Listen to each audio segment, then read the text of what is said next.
খবর সংযোগের সাপ্তাহিক হাইলাইটে আপনাদের স্বাগতম। ভ্লাদিমির পুতিনের ব্যক্তিগত বাসভবনে ড্রোন হামলা শুনতেই রোমাঞ্চকর, তাই না? কিন্তু এর পেছনের গল্প আরও চমকপ্রদ। ট্রাম্প কি বলছেন, জেলেনস্কি কেন অস্বীকার করছেন, আর রাশিয়ার পাল্টা হামলার হুমকি কতটা গুরুতর?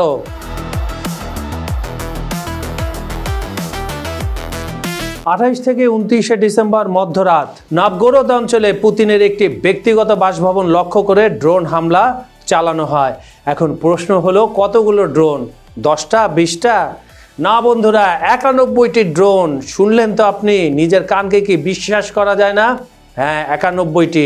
এটা কোনো ছোটোখাটো হামলা নয়, এটা একটা পূর্ণাঙ্গ সামরিক অপারেশন ছিল।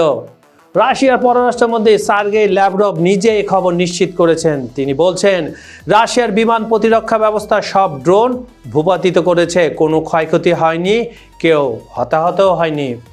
কিন্তু এখানে মজার ব্যাপার শুরু হয়। ল্যাভরভ সরাসরি ইউক্রেনকে দায়ী করেছেন। অন্যদিকে জেলেনস্কি কি বলছেন?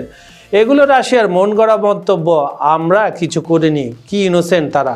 আপনাকে মনে রাখতে হবে, রাশিয়া যুদ্ধ করছে ইউক্রেনে, তাই রাশিয়াতে যদি কোনো হামলা হয় তাহলে সেটা ইউক্রেনই করে থাকবে। তাহলে সত্যি কি, কে মিথ্যা বলছে? চলুন গভীরে ডুব দেই।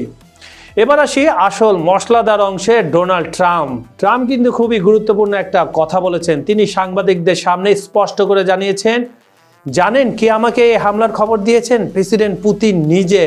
আজ সকালে তিনি আমাকে ফোন করে বলেছেন তার ওপর হামলা হয়েছে।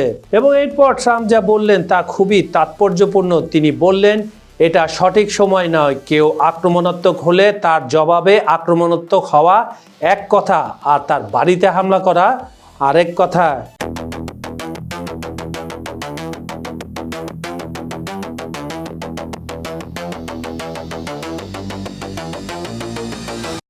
ভেনেজুয়েলা কি তৃতীয় বিশ্বযুদ্ধের ট্রিগার হতে পারে, নাকি এটা আসলে ট্রাম্প আর পুতিনের মধ্যে একটা গোপন চুক্তির অংশ? দেখুন বন্ধুরা, আমরা সবাই দেখছি ট্রাম্প ভেনেজুয়েলাকে নিয়ে কি রকম উত্তেজিত হয়ে পড়েছেন। কিন্তু এটাকে আপনি যদি শুধু আরেকটা ট্রাম্পের খামখেয়ালি বলে ভাবেন, তাহলে আপনি পুরো ছবিটা মিস করছেন। আসলে এখানে চলছে একটা ম্যাসিভ পাওয়ার গেম। আর মজার ব্যাপার হলো, রাশিয়া হয়তো এই খেলায় সবচেয়ে বেশি লাভবান হতে পারে। চলুন তাহলে শুরু করি ভেনেজুয়েলা বিশ্ব রাজনীতির নতুন দাবা খেলা।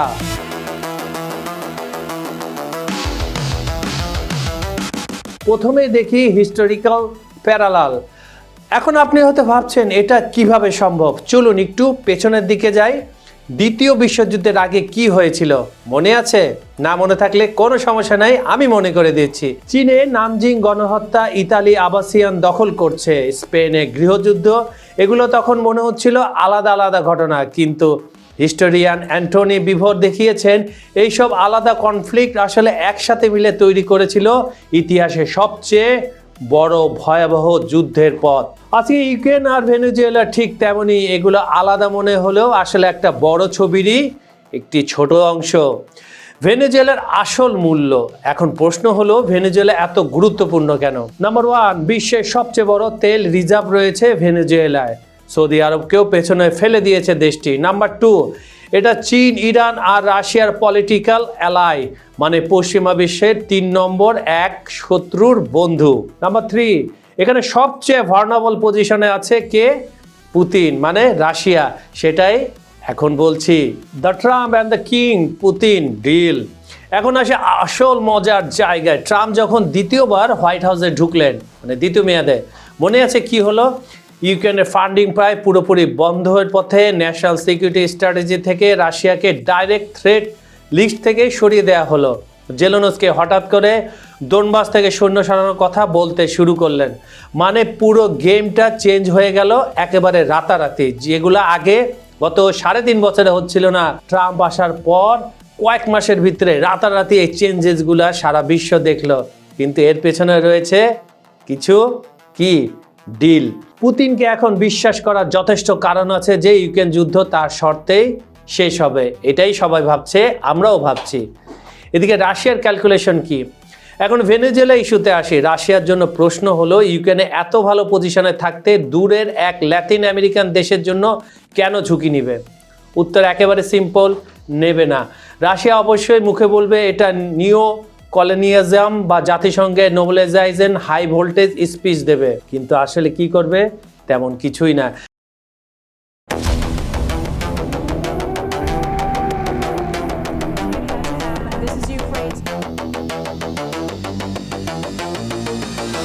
বন্ধুরা, আমরা ভাবতাম 21 শতক হবে শান্তি আর উন্নয়নের যুগ, কিন্তু 2025 সালে এসে দেখা যাচ্ছে পৃথিবী দাঁড়িয়ে আছে এক ভয়াবহ মোড়ে। Боялася навіть вийти з хати. Ну, дорога була теж небезпечна і страшна. То не фільм, то реальність. আজ বিশ্বজুড়ে প্রায় 305 মিলিয়ন মানুষের জরুরি সহায়তা প্রয়োজন। দ্বিতীয় বিশ্বযুদ্ধের পর সবচেয়ে বেশি সংখ্যক সশস্ত্র সংঘাত চলছে এই মুহূর্তে। শান্তি, নিরাপত্তা আর মানবিকতা, এই তিনটে শব্দ যেন হারিয়ে যাচ্ছে ইতিহাসের পাতায়। কি ঘটছে আসলে? কেন এই বিশ্বব্যাপী সংকট? আর সবচেয়ে বড় প্রশ্ন, এর শেষ কোথায়? Just hope that people who I love will be alive.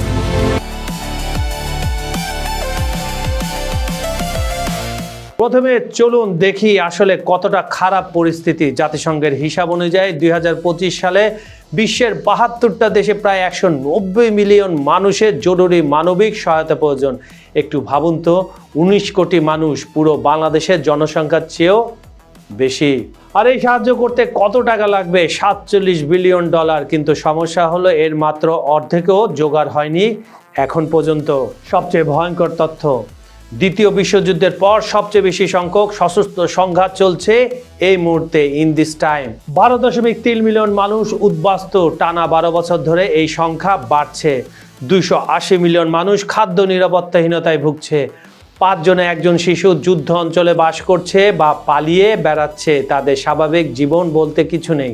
সংকটের চরম পর্যায়ে কারা রয়েছে শুনে আসা যাক।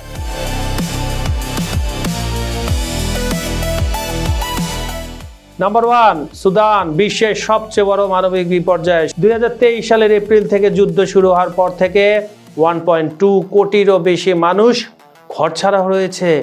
জনসংখ্যার অর্ধেকেরও বেশি, প্রায় 2.5 কোটি মানুষ তীব্র খাদ্য সংকটে ভুগছে। অন্তত 5টি এলাকায় দুর্ভিক্ষ ঘোষণা করা হয়েছে। কল্পনা করুন একটা দেশ যেখানে মানুষ না খেয়ে মরছে আর বিশ্ব যেন চোখ বন্ধ করে রেখেছে। নাম্বার 2, মধ্যপ্রাচ্যের মানবতার কবরস্থান।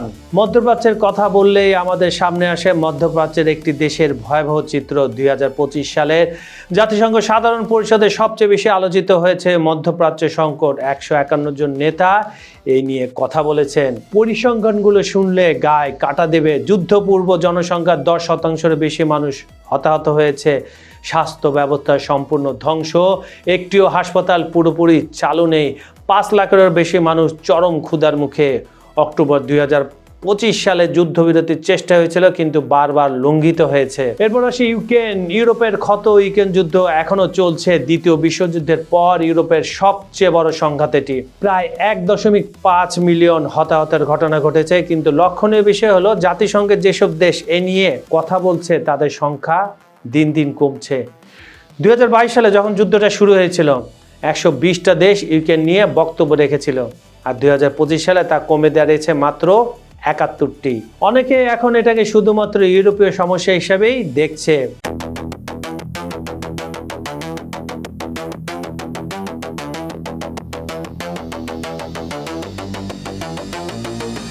আজ আমরা কথা বলবো এমন একটি ঘটনা নিয়ে যা সম্ভবত পুরো ইউক্রেন যুদ্ধের মোড় ঘুরিয়ে দিতে পারে। ট্রাম্প আর পুতিনের মধ্যে যে ফোনে কথোপকথন হয়েছে, সেখানে এমন কিছু বলা হয়েছে যা জেলেনস্কিকে একেবারে কোণঠাসা করে ফেলা হয়েছে।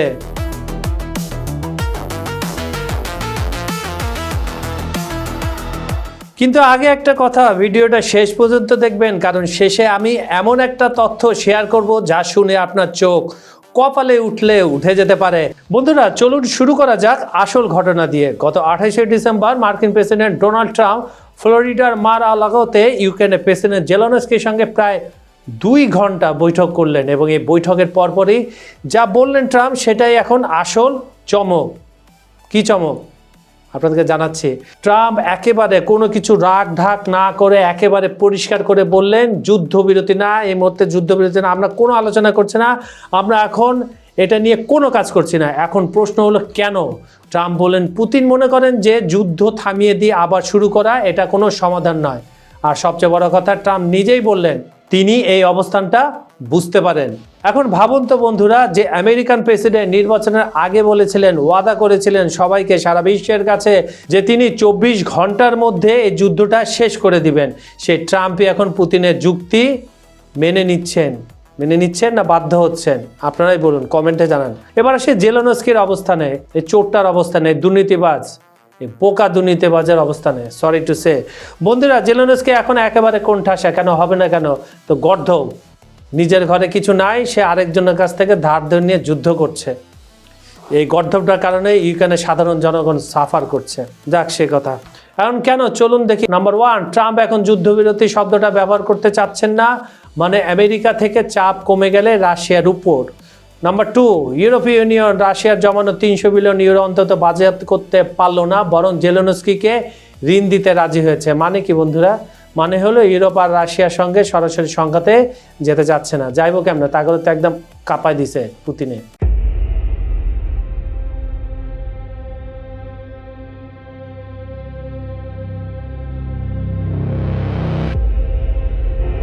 রাশিয়া তাদের সবচেয়ে আধুনিক এবং ভয়ঙ্কর মিসাইল সিস্টেম ওরসেনিক মোতায়েন করেছে বেলারুশে।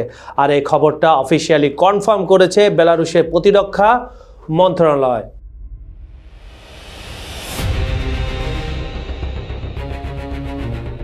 ওরসেনিক মিসাইল কি? তো চলুন প্রথমে জানা যাক এই ওরসেনিক মিসাইল আসলে কি জিনিস। ওরসেনিক শব্দটার মানে হলো রাশিয়ান ভাষায় হাজেলনাট বা ফ্যান্ডেকর্নিক, কিন্তু নামের এই মিষ্টতার সাথে এর ক্ষমতার কোনো মিল নেই।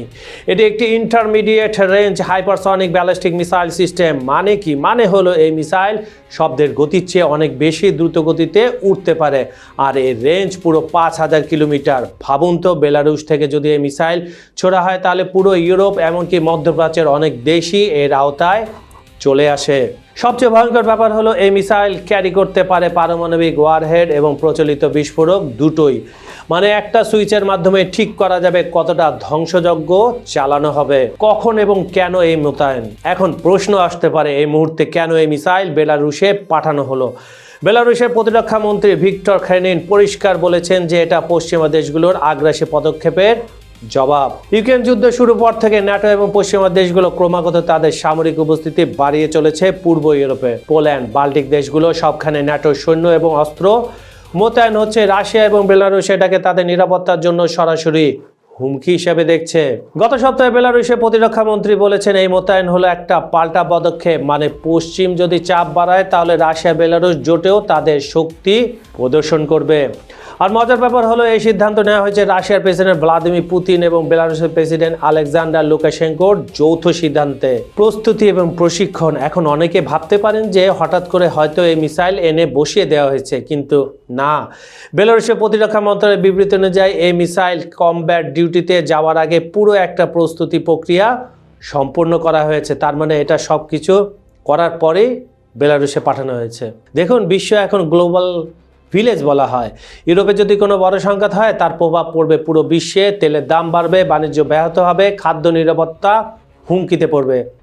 বাংলাদেশ ইউরোপের সাথে বিশাল পরিমাণ বাণিজ্য করে, বিশেষ করে গার্মেন্টস সেক্টরে যে কোনো অস্থিরতা আমাদের অর্থনীতিতে সরাসরি প্রভাব ফেলতে পারে। তাছাড়া বিশ্ব শান্তির জন্য এই ধরনের অস্ত্র প্রতিযোগিতা কখনোই ভালো নয়। আমাদের সবার উচিত শান্তির পক্ষে থাকা। আজকের আলোচনা থেকে আমরা কি শিখলাম? রাশিয়ার ওরসেনিক মিসাইল বেলারুশের মোতায়েন একটা বড় ভূরাজনৈতিক ঘটনা। এটা শুধু একটা মিসাইল নয়, এটা ক্ষমতার প্রদর্শন, এটা একটা বার্তা, এটা একটা সতর্কবাণী। পশ্চিম এবং রাশিয়ার মধ্যে টানাপোড়েন ক্রমশ বাড়ছে, আর এই অস্ত্র প্রতিযোগিতা পুরো বিশ্বের জন্য একটা উদ্বেগের বিষয়। আমাদের সবার উচিত এই ধরনের ঘটনাবলী সম্পর্কে সচেতন থাকা এবং বিশ্ব শান্তির পক্ষে কাজ করা। খবর সংযোগের ভিডিওগুলো পৃথিবীর কোন প্রান্ত থেকে দেখছেন? Bangladesh, Bharat, America, Europe, UK, Canada, Australia, New Zealand, মধ্যপ্রাচ্য, যেখান থেকে দেখুন না কেন আমরা আপনার মতামত শুনতে চাই। আপনাদের এক একটি মন্তব্যই আমাদের টিমের জন্য নতুন শক্তি। সম্পূর্ণ ভিডিও দেখে লাইক, শেয়ার ও কমেন্ট করুন। প্রমোশন ও বিজ্ঞাপনের জন্য ভিডিওর নিচে দেওয়া ডেসক্রিপশনে যোগাযোগ করতে পারেন। আমি কাজল হায়দার আজ বিদায় নিচ্ছি। কথা দিচ্ছি আগামীকাল আবার দেখা হবে, তবে টপিক থাকবে আরও থ্রিলিং। ভালো থাকুন, নিরাপদে থাকুন। ধন্যবাদ সবাইকে।